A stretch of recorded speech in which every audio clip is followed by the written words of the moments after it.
এ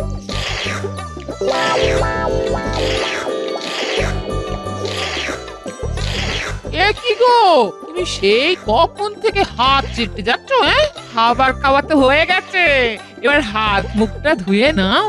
হ্যাঁ গিন্নি, এখন এই 3টে মাস খাওয়া আর হাত ধোয়া ছাড়া আর তো কোনো কাজ নেই আমার, তাই আর কি করব বলো? কি আর করবে, তাহলে পায়ের উপর পা তুলে তুমি বসেই থাকো, আর কিছুই করতে হবে না। একটা কথা মনে রাখবে গিন্নি, ওই ধর্মের কল বাতাসে নড়ে, আর যখন কল নড়বে তখন আমারও ভাগ্য ফিরবে। কাজ সেরে তারপরে উনি রাজসভায় যাবেন। গিন্নি, তুমি ব্যাপারটা বুঝতে পারছো না, ব্যাপারটা নিশ্চয়ই গুরুতর, নইলে হঠাৎ মহারাজ সকাল সকাল আমাকে ডেকে পাঠাবেন কেন? আমি ওসব গুরুতর লঘুতর কিছু বুঝি না। তুমি এখন কোথাও যেতে পারবে না, আমি রান্নার দল আনতে গেলাম, তুমি ঘর দুয়ার ঝাঁট দিয়ে সব মুছে পরিষ্কার করে রাখো, তারপর বাজার আনবে, তারপরে রাজসভায় যাবে। আহা, তুমি বুঝতে পারছো না। আমি তো কিছু বুঝতে চাইছিও না। তুমি যদি রাজসভার দিকে পা বাড়াও, তাহলে আমি আমার বাপের বাড়ির দিকে পা বাড়াবো। তখন দেখবো তুমি কি করে হাত পুড়িয়ে রান্না করে খাও। আমার বলার কর্তব্য ছিল, আমি বলে দিলাম, এখন আমি চলি। ওরে বাবারে, বাড়ির কাজের ঠেলায় আমি তো চোখে অন্ধকার দেখছি। দেখুন মহারাজ, দেখুন, একবার নয়ন মেলে দেখুন, এখনো গোপাল রাজসভায় আসেনি। আপনি বলুন, এই অনাচার আপনি কতদিন ধরে আর সহ্য করবেন?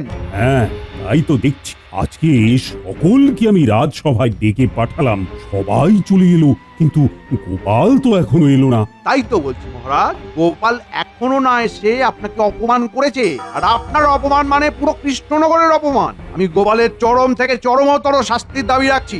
হ্যাঁ, কিন্তু তুমি তো জানো মন্ত্রী, গোপাল আমাদের কত উপকার করেছে। মহারাজ, মহারাজ অতীতের আঁচল ধরে বসে থাকলে চলবে না।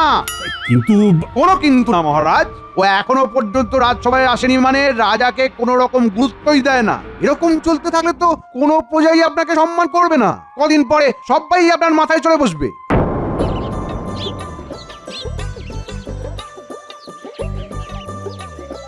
উফ, বাপ রে বাপ, এতক্ষণে সব কাজ শেষ হলো, এবার রাজসভায় যেতে হবে। এতক্ষণে বোধহয় রাজসভায় আগুন ধরে গেছে। কি গো, সব কাজ হয়ে গেছে তো? নাকি ফাঁকি মেরে বসে আছো? না না, ফাঁকি কেন মারবো? ফাঁকি মারলে তো ফাঁকে পড়ে যাব, তখন কাকের মতো আমার উপর চেঁচাবে। আমি অশান্তি চাই না বাবা। কি বললে? আমি কাক? আমার গলাটা কর্কশ। না বাবা, এখানে বেশিক্ষণ থাকাটা ঠিক হবে না। গিন্নি, আমি চললাম।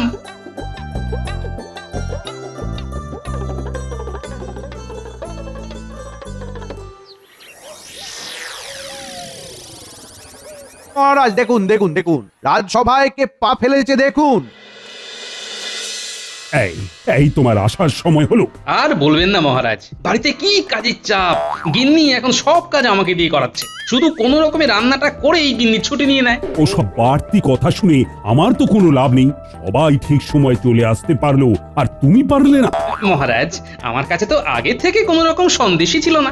সকাল সকালে প্রহরী এসে ডাকাডাকি শুরু করেছে, আর বলছে এক্ষুনি রাজসভায় যেতে হবে। এ কি, আমি তো কাল বিকেলেই মন্ত্রীকে দিয়ে সবার বাড়ি বাড়ি জানাতে বলেছিলাম যে আজকে থেকে সকাল সকাল রাজসভা শুরু হবে। ওহ, যা গরম পড়েছে, ওই গাঁট ফাটা গরমে রাজসভা চালানো সম্ভব নয়। কই, আমার বাড়িতে তো মন্ত্রী মশাই জানাতে আসেননি। আমি সবার বাড়ি বাড়ি গিয়ে জানিয়ে এসেছি, তোমাকেও তো বললাম, তুমি আমাকে আয়েশ করে পায়েস খাওয়ালে।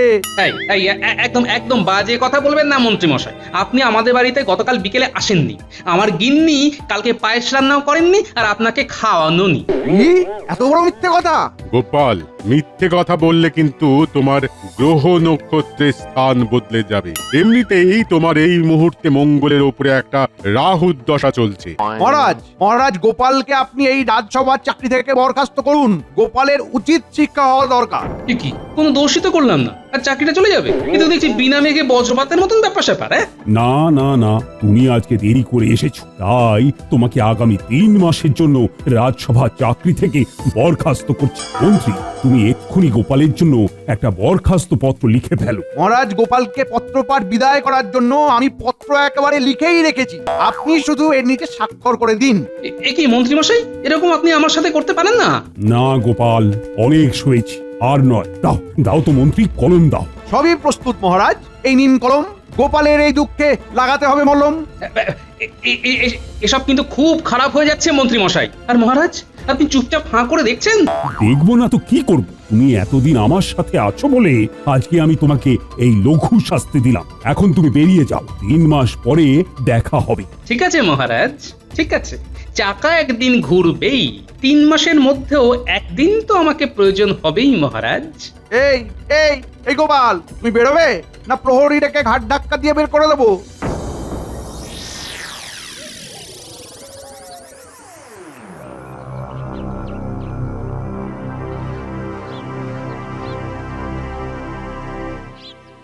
এই হঠাৎ করে বাইরে থেকে এসে শুয়ে পড়লে কেন? হ্যাঁ, হাঁটতে হাঁটতে আমাকে একটু সাহায্য তো করতে পারো। হ্যাঁ, হ্যাঁ, এবার থেকে তো আমাকে শুধু সেটাই করে যেতে হবে গিন্নি। চাকরিটা চলে গেছে, এখন শুধু তোমার সাথে রান্না বান্না করব আর বাড়িতে শুয়ে বসে কাটাবো। হ্যাঁ, দিনে দুপুরে কি অলক্ষণে কথা বলছো গো তুমি? ঠিকই বলছি। আর তোমার জন্যই চাকরিটা গেছে, এটাও জেনে রেখো গিন্নি। এই মাটি করেছে, আমি আবার কি দোষ করলাম গো? ওই যে সকাল থেকে তুমি আমাকে এত ঘরের কাজ করালে, এই জন্যই তো আমার রাজসভায় যেতে দেরি হয়ে গেল। আর মন্ত্রী মশাই তো আছেন, ষড়যন্ত্র করে আমার চাকরিটা খেয়ে নিল। কি তোমার চাকরি কি আর ডাল ভাত নাকি যখন তখন খেয়ে নেবে? বেশি কথা বলো না, 3 মাস পরে আবার আমাকে যেতে হবে। আর এখন কয়েক মাস শুধু বাড়িতে বসে বসে কাটাতে হবে। ওগো, আমার কি সর্বনাশ হলো গো! উফ, কখন থেকে আমি বেটা দুটোর জন্য অপেক্ষা করছি, কিন্তু কারো আসার নাম নেই। মন্ত্রীমশাই, হঠাৎ করে আপনি ডাকলেন? তোদের তো মানিক জোরকে ডেকেছি, তুই একা এলি যে? কি করব বলুন মন্ত্রীমশাই, ঘটার শরীরটা খুব একটা ভালো না, তাই আমি একাই চলে এলাম। হাজার হোক আপনার কথা তো ফেলতে পারি না। ঠিক আছে ঠিক আছে, যে কারণের জন্য আমার ডাকা সেটা শোন। হ্যাঁ হ্যাঁ বলুন মন্ত্রীমশাই। শোন, আমি গোপালকে আগামী 3 মাসের জন্য একেবারে পাকাপাকি ভাবে রাজসভা থেকে তাড়িয়ে দিয়েছি। ওমা, তাই নাকি? মিষ্টি খাওয়ান। খাওয়াবো খাওয়াবো, রসগোল্লা পান্তুয়া সব খাওয়াবো, কিন্তু যাতে প্রত্যেক দিন বিরিয়ানি খাওয়াতে পারি আমি সেই ব্যবস্থা করছি। কি ব্যবস্থা? শোন বটা, আমার মাথায় একটা বুদ্ধি আছে, তাতে তুই ঘটা আমি কয়েক পুরুষ পায়ের ওপর পা তুলে খেতে পারবো। আরে মন্ত্রীমশাই, আমিও তো এইটাই চাই। কতদিন আর খাটাখাটনি করব, এবার তো একটু আয়েশ করে পায়েস খাওয়ার ইচ্ছেই হয়। আপনি শুধু আমাকে মাথায় কি বুদ্ধি এসেছে সেটা বলুন। বেশি কিছু নয়, শুধু প্রজাদের বাড়ির দরজায় রোজ রাতের বেলা ঢিল মারতে হবে। ঢিল মারতে হবে? আমরা হব ঢিল ছোড়া সেপাই। তাতেই কিস্তি মারাত হয়ে যাবে। শোন, যা যা, গুটি গুটি পায়ে চুপি চুপি চলে যা, চলে যা। আমি যখন ডাকবো তখন আসবি, অনেক বুঝে শুনে পা ফেলতে হবে।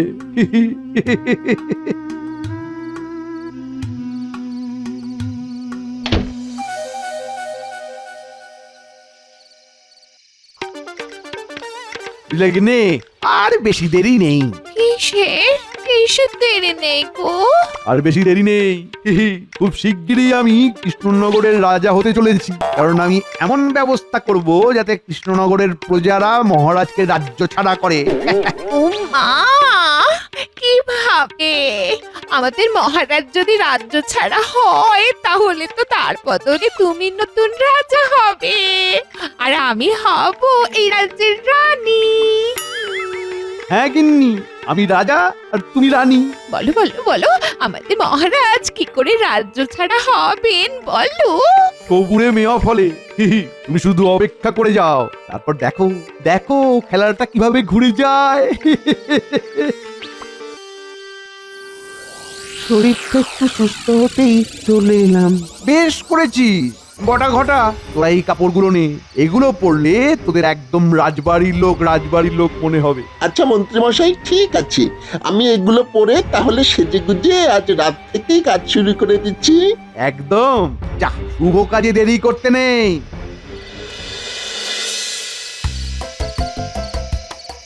এ কি গিন্নি, তুমি আমাকে মাত্র এই কটা ভাত দিয়েছো? কি করবো বলো? তোমার তখন বাড়িতে শুয়ে বসে কাটবে, তো কষ্টে শিষ্টেই তো চালাতে হবে বলো। এ কি গিন্নি, তুমি এভাবে বলছো? যে পারছে আমার সাথে মশকরা করছে। আর করবো বলো, আমার বাবা যে বিয়ের সময় তোমাকে বিঘা 2 জমি দিয়েছিল, সেটাতে তো চাষও করতে পারো। হ্যাঁ, শুধু পায়ের উপর পা তুলে বসে থাকা কি লোক সমাজে ভালো দেখায়? হ্যাঁ, গিন্নি, একটা কথা মনে রেখো, সবুরে ফলে মেওয়া, ঘি খাবো গাওয়া। শোনো, একটা কথা শোনো, মন্ত্রী মশাইয়ের আমাকে তাড়ানোর পিছনে নিশ্চয়ই কোনো কুউদ্দেশ্য আছে, বুঝলে? কেন? তুমি তো বললে তোমার রাজসভায় পৌঁছতে দেরি হওয়ার জন্য তোমাকে শাস্তি দিয়েছে। হ্যাঁ, হ্যাঁ তা ঠিক, কিন্তু সেটা গৌণ কারণ গিন্নি, মুখ্য কারণ আলাদা। মুখ্য আবার কি কারণ আছে গো? হ্যাঁ? সেটা তো মন্ত্রী পেটে চেপে আছে গিন্নি, কদিনের মধ্যে খেপে উঠবে, আর তখনই বুঝতে পারবো মন্ত্রীর মনের মধ্যে কি চক্রান্ত চলছে। হ্যাঁ, আচ্ছা, বুঝেছি। এই যে শুনছেন, কে কে আপনি? আমি রাজবাড়ি থেকে আসছি। সে কি রাজবাড়ি থেকে আমার এখানে কি মনে করে? আমাদের নিয়ে যাত্রা হবে নাকি? আরে বাবা, না না না না, যাত্রা নয়, মহারাজ আমাদের প্রজাদের নিয়ে একটি বিশেষ খেলার ব্যবস্থা করেছেন। আমাদের নিয়ে খেলা? আমরা কি পুতুল নাকি? আরে তুইও না মাথা মোটা। আমরা মাথা মোটা? আপনাকে বলিনি, আমার সহচরকে বললাম। যাই হোক, মহারাজ আপনাদের সকল রাজ্যবাসীর জন্য একটা বিশেষ খেলার আয়োজন করেছেন, যা থেকে প্রজারা প্রচুর পুরস্কার জিততে পারে। হ্যাঁ, ওরে বাবা রে বাবা, পুরস্কার! হ্যাঁ, পুরস্কার। রাতের বেলায় যে সকল প্রজাদের বাড়িতে একটি করে ঢিল মারা হবে, আর ঢিলের সাথে একটি কাগজে 2টি কথা লেখা থাকবে, যার প্রথমটি প্রজাদের পালন করতে হবে আর পরেরটি মহারাজ পালন করবেন। কিন্তু বাড়িতে ঢিল মারলে আমরা থাকবো কোথায়? না না, আপনাদের কারো কোনো ক্ষতি হবে না, আর ঢিলটা দরজায় ফেলা হবে। এই ব্যাপার নিয়ে আবার 5 টান করলে মুশকিল। কেউ যদি ভালো পুরস্কার পায়, অপরজন তার উপরে হিংসে করতে পারে। না না, ঠিক আছে, আমরা এই ব্যাপার নিয়ে বেশি জল ঘোলা করতে যাব না, পুরস্কার পেলেই হলো। প্রথমটা যেটা প্রজাদের পালন করতে হবে, সেটার জন্য আমরা প্রজাদের বাড়ির সামনে আসব। আমাদের সামনে পালন করলেই হবে, আর পরেরটা মহারাজের কাছে যেতে হবে। ঠিক আছে ঠিক আছে, আমরা একদম জলের মতন বুঝে গেছি।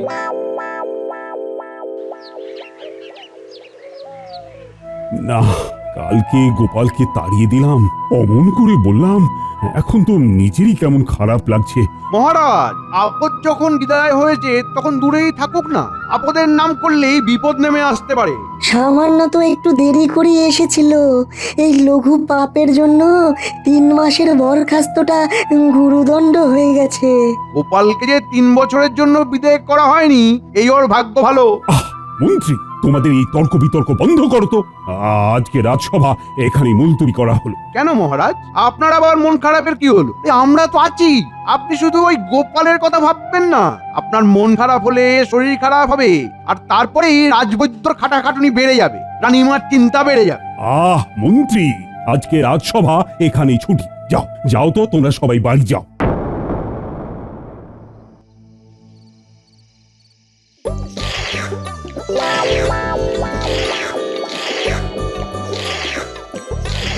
এ কি গো, তুমি সেই কখন থেকে হাত চেটে যাচ্ছ? হ্যাঁ, খাবার খাওয়া তো হয়ে গেছে, এবার হাত মুখটা ধুয়ে নাও। হ্যাঁ, হ্যাঁ গিন্নি, এখন এই 3টে মাস খাওয়া আর হাত ধোয়া ছাড়া আর তো কোনো কাজ নেই আমার, তাই আর কি করব বলো? কি আর করবে? তাহলে পায়ের উপর পা তুলে তুমি বসেই থাকো, আর কিছুই করতে হবে না। হ্যাঁ, একটা কথা মনে রাখবে গিন্নি, ওই ধর্মের কল বাতাসে নড়ে, আর যখন কল নড়বে তখন আমারও ভাগ্য ফিরবে।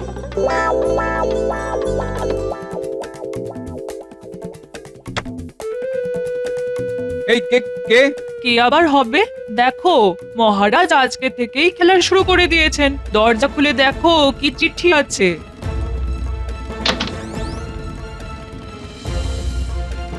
এই তো চিঠি। দেখি তো চিঠিতে কি লেখা। কি গো, কি লেখা? এটা তো চিঠি নয়, এটা সর্বনাশের মাথায় বাড়ি। কেন গো, কি এমন লেখা আছে গো এই চিঠিতে? এতে লেখা আছে আমাদের 5টি করে সোনার মোহর দিতে হবে মহারাজকে, আর মহারাজ পুরস্কার হিসেবে 50 ঘা চাবুকের বাড়ি দেবেন। এ কি সর্বনাশ! এই চিঠিতে কি লেখা আছে পুটির বাবা? আমরা কি দোষ করেছি বলুন? মহারাজ আমাদের কাছে 5টা করে সোনার মোহর চেয়েছেন, আর তার বদলে আমাদেরকে মহারাজ 50টা করে চাবুকের ঘা দেবেন। কি আর করবে বলো, সবই ভাগ্যের ব্যাপার। দাও দাও, 5টা করে সোনার মোহর বের করো, আর তোমাদের পুরস্কার কালকে মহারাজের কাছ থেকে নিয়ে আসবে। আমরা তো আর এসব পাপ কাজ করতে পারি না, কি বলিস? একদম ঠিক। দাও দাও দাও পুটির বাবা, ওই পট 5টা সোনার মোহর বের করে ফেলো তো। বেশি দেরি করো না, নইলে আবার সংখ্যাটা বেড়ে যাবে। এই অভাবে সংসারে অনেক কষ্ট করে কয়েকটা মোহর জমিয়েছিলাম, এখন দেখছি মহারাজের জুলুমে সেটাও চলে যাবে। ঠিক আছে ঠিক আছে, কালকে সকালে তোমাদের পুরস্কার নিতে চলে যাবে।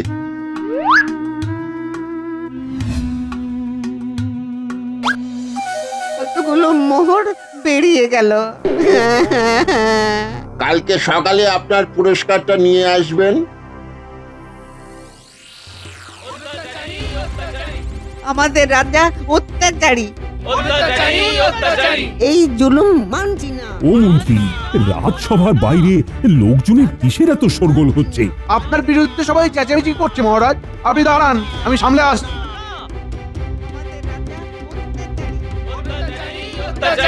ওই তো আমাদের মন্ত্রী এসেছে। রাজার জুলুম মানছি না। আপনাদের অভিযোগটা আমি বুঝতে পেরেছি। শুনুন শুনুন শুনুন, আমি মহারাজকে বুঝিয়ে অনেক চেষ্টা করে প্রজাদের চাবুক মারার পুরস্কারটি বাতিল করেছি, কিন্তু সোনার মোহর প্রজাদেরকে দিতেই হবে। একটা কথা মনে রাখবেন আপনারা, মহারাজ আপনাদের কথা না ভাবলেও আমি কিন্তু ভাবি। আমার মন কাঁদে। যান যান, আপনারা এখন বাড়ি যান। আচ্ছা ঠিক আছে, এবারের মতন চলে যাচ্ছি। এখন তোমরা চলে যাও, আর 1 সপ্তাহ পরে আমি আমার কাজ শুরু করব।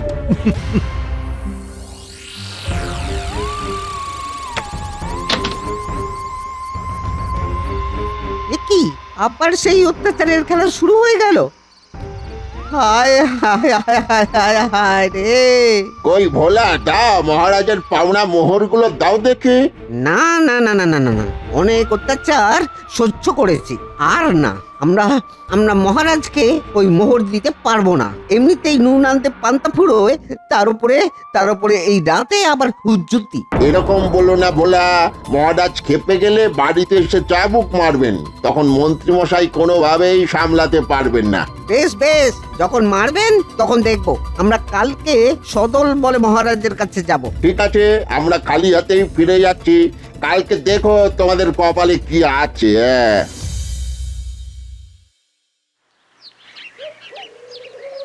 আরে ভোলা, পুটির বাবা, পুটির মা, তোমরা সকলে সদল বলে কোথায় যাচ্ছ?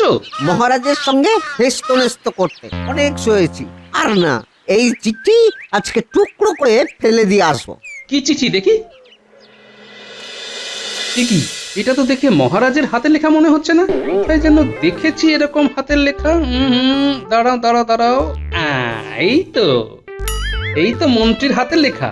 আমার জন্য মন্ত্রীমশাই বরখাস্ত পত্র লিখেছিলেন, আর সেই লেখার সাথে এই চিঠির লেখা একেবারে হুবহু মিলে যাচ্ছে। এ কি গোপাল দাদা, এ তুমি কি বলছো? তার মানে এই চক্রান্ত মন্ত্রী মশাই করেছিলেন? আর বলো না গোপাল দাদা, কদিন আগে রাতের বেলা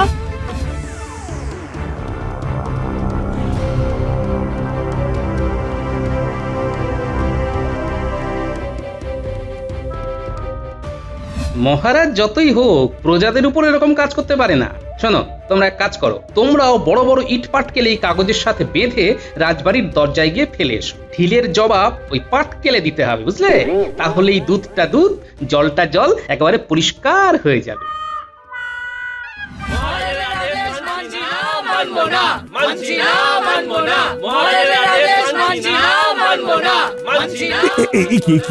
কি হচ্ছেটা কি? এত কিসের আওয়াজ? না, যাই তো গিয়ে দেখি। প্রজারা আপনার বিরুদ্ধে বিক্ষোভ শুরু করেছে মহারাজ। কেন, আমি আবার কি করলাম? যাই গিয়ে দেখি বরং।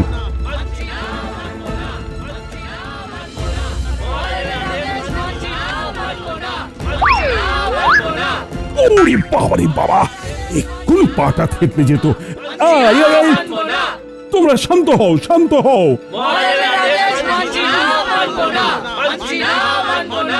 আহা, তোমাদের কি সমস্যা সেটা আমাকে বলো। আপনার আদেশ আর আপনি জানেন না? কই না তো, আমি তো কিছুই জানি না। তাহলে আপনার ওই পায়ের সামনে পড়ে থাকা চিঠিগুলো একবার পড়ে দেখুন, বুঝে যাবেন।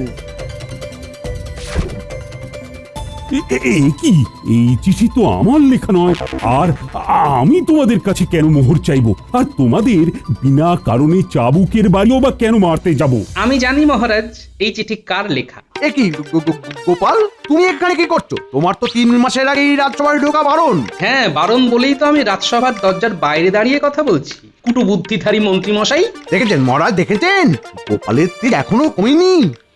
গোপাল কিছু বলতে চায়। মহারাজ, আমি প্রজাদের কাছ থেকে সমস্ত অভাব অভিযোগ শুনেছি, আর তারা আপনার বিরুদ্ধে তুমুল রেগে আছে। এই রেগে থাকার পিছনে সবচেয়ে বড় চক্রান্তকারী হলেন আমাদের মন্ত্রী। কি বলছো কি গোপাল? হ্যাঁ মহারাজ, আমি ঠিকই বলছি। এই চিঠিতে হাতের লেখা আর আমার বরখাস্ত পত্রের হাতের লেখা, এই দুটো আপনি মিলিয়ে দেখুন, তাহলেই বুঝে যাবেন। এই মরেছে, গোপাল তো এবার আমার কাছা খুলে দিচ্ছে। হ্যাঁ ঠিক তো, তার মানে মন্ত্রী প্রজাদের উত্ত্যক্ত করে আমাকে সিংহাসনচ্যুত করতে চায়। একদম তাই মহারাজ, সেই জন্যই সবার আগে মন্ত্রী মশাই তার সবচেয়ে বড় পথের কাঁটা আমাকে রাজসভা থেকে সরিয়েছেন, যাতে আমি মন্ত্রী মশাইয়ের চক্রান্তের ব্যাপারে ঘুণাক্ষরেও টের না পাই। সাব্বাস গোপাল দাদা, সাব্বাস। তুমি এই ষড়যন্ত্রী মন্ত্রীর একেবারে হাড়তে হাঁড়ি ভেঙে দিয়েছো। আমাদের মোহর ফেরত চাই, ফেরত চাই, ফেরত চাই। মন্ত্রী, তুমি এক্ষুনি প্রজাদের কাছ থেকে কৌশলে হাতিয়ে নেওয়া মোহর ফেরত দাও। মহারাজ, আরে ওগুলো দিয়ে তো আমার গিন্নির জন্য গয়না বানাতে দিয়েছি। এই এই কে আছো? মন্ত্রীকে এক্ষুনি শুলে চড়ানো হবে, ব্যবস্থা করো। ওরে বাবারে বাবারে বাবারে বাবারে, না না না মহারাজ, মহারাজ মহারাজ, সব ফেরত দেবো, সব দেবো, সব দেবো, সব দেবো, আজকেই দিয়ে দেবো মহারাজ, আজকেই দিয়ে দেবো। হ্যাঁ, বেটা গোপাল এসে বারবার বারবার সব ঘেঁটে দেয়। আর গোপাল, তুমি আমার চোখ খুলে দিয়েছো। আজ থেকে আমি আবার তোমার চাকরি ফিরিয়ে দিলাম। আর এই না, তোমার বরখাস্ত পত্র আমি নিজের হাতেই ছেড়ে ফেললাম। ধন্যবাদ মহারাজ, ধন্যবাদ। মন্ত্রীমশাই যতই চক্রান্ত করুন না কেন, এই গোপাল থাকতে কোনো চক্রান্তই সফল হবে না মহারাজ। জয় গোপালের জয়, জয় মহারাজের জয়।